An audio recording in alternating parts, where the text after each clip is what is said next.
it makes me wonder where they get these people, these bureaucrats. These are the people that are running our governments at all levels. The faces you see, the people for whom you vote,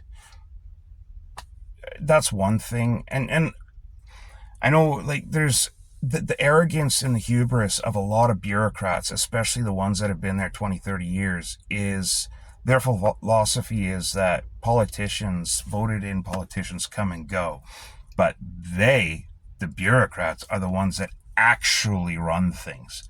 They're the ones that in their world, in their mind, they're running Canada. They're running British Columbia. They don't look at it as though they're there at the pleasure of the taxpayer, and they're there because numbnuts like Junior Trudeau needed to pad job numbers, so he just kept creating federal jobs, bureaucratic jobs. He bloated the government so huge, he made it like 2 or 3 times the size that it was before he took over. It was like 60,000 people or something like that all across Canada. Now it's close to 300,000, right?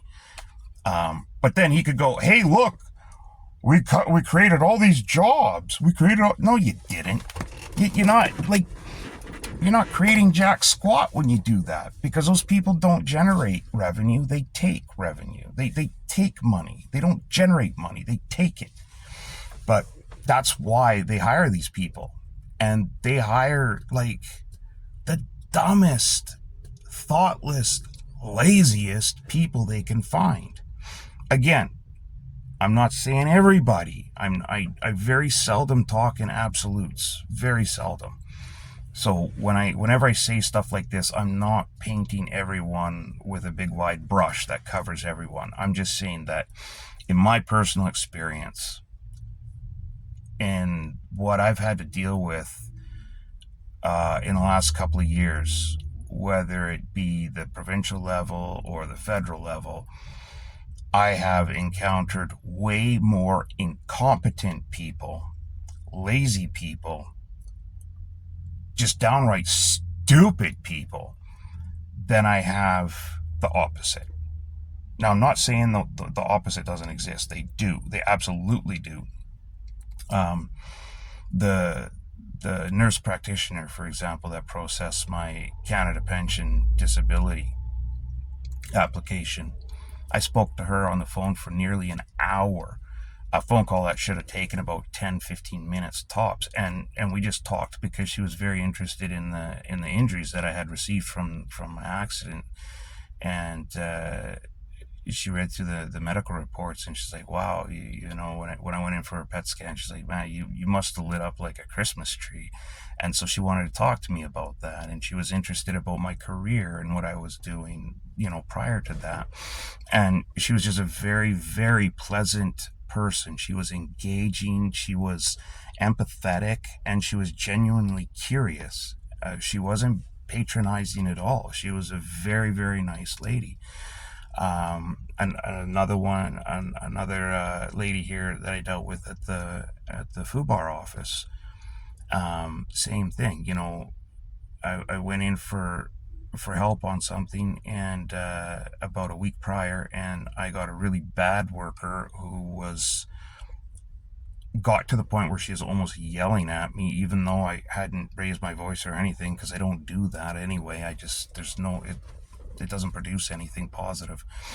And she just got increasingly angry with me because I didn't think she was understanding what I was trying to explain. So I kept trying to explain it in a slightly different way to see if that would stick. But she just got angrier and angrier. And I thought, ooh, I better back down, because they don't tolerate much. And I was afraid that I was going to get tossed, right? Because I was somehow the one causing the scene. But anyway, I go in a week later, I get a different person, night and day, like completely night and day. And I explained this, the problem, and she's like, you know what, let's start right from scratch, as if you just walked in for the first time. And we went through the whole thing, and we came to the conclusion of what I was trying to explain to the other lady the week prior. But she was really nice. Again, she was very patient, very empathetic for my toward my situation. So night and day. So there are good ones out there, but unfortunately, there are lots of bad ones. And really, the only way you fix that is a massive cull. Um, you just got to clean house. That's the first thing. Number two, drop the unions, all of them. Government bureaucrats should not be in unions. It's a conflict, in my opinion, because unions, just by their very nature, are also political. They're heavily a political entity.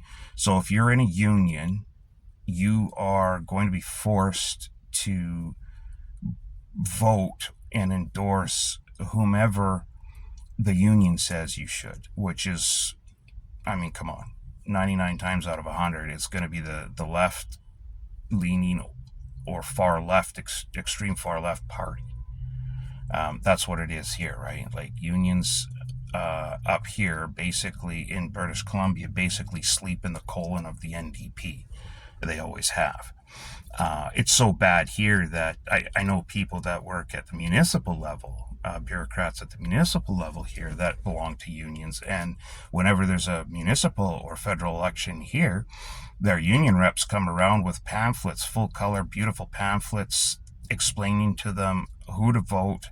And when people talk to them, it has all these bullet points of how you're supposed to convince your family and friends to also vote for NDP, or the federal liberals. It's disgusting. So how can you be, working in a government organization, especially for a ministry, being part of a union, which is a political organization that's telling you to vote for a specific government? It's all so gross and grimy. So you get rid of everybody. You basically clean house. Anybody who isn't at least remotely competent, gone. Just gone. And no generous bio packages like they're doing in the United States to get rid of all the fucking all the freaking numbnuts down there. They're just gone. You just do what you need to do as far as the Employment Standards Act is required, which is a week per year, I think, of severance. That's fine. And then obviously whatever the union contract has above and beyond that. But that's it. None of this like 8, 9, 10 months of severance on top of everything. And medical and dental for life. Forget that stuff. Get them out. Get rid of all the freaking unions in the bureaucrats, and then hire a firm, like a hiring firm, not internal, an actual hiring firm. Give them a criteria and say, these are the criteria that we require for these employees for these departments, and let the hiring firm do the hiring. That way you've got arm's length distance, and you don't have a direct relationship from bureaucrats hiring directly, because all they do, they hire their family, they hire their friends. Once one gets in, and I'm not specifying as what that one is, I'm just saying in general, once one gets their foot in the door in any level of bureaucracy, they bring in all their family, they bring in their friends, and before you know it, that whole entire department is basically run by, one small group of like family members or friends, very close friends. And they all stick together. They're all lazy together. They're all stupid together. They're all completely unmotivated together. They have no ambition together. And that's how you grow this enormous, bloody, bloated government, because then you start realizing that, our client satisfaction is dropping. Wait times are increasing. What's going on here? We just hired 40 new people. Why isn't this happening? Oh, well, it turns out they're inefficient, incompetent, and just plain retarded, and that's the reason. Okay. Should we clean that house? Get rid of everyone? Hire new people? Oh, no, Jesus, you can't do that. We can't do because they're this, that, or the other thing. They're what are they, a colored person or whatever, however they say it nowadays, or they're a disabled person, or they're this religion or something. You can't get rid of them now. That would be looking so bad. So what do? Well, just hire actual competent people that can do the work. Okay, well, we got 40 of these numbnut retards, so let's hire 10 people that can actually do the work. These 10 people are good people, they're hard workers, they do the work, while these other 40 just sit on their fat arses all day collecting a wage. And that's why our government bureaucracy is so bloody bloated. But anyway, I think that's enough yambling for now. So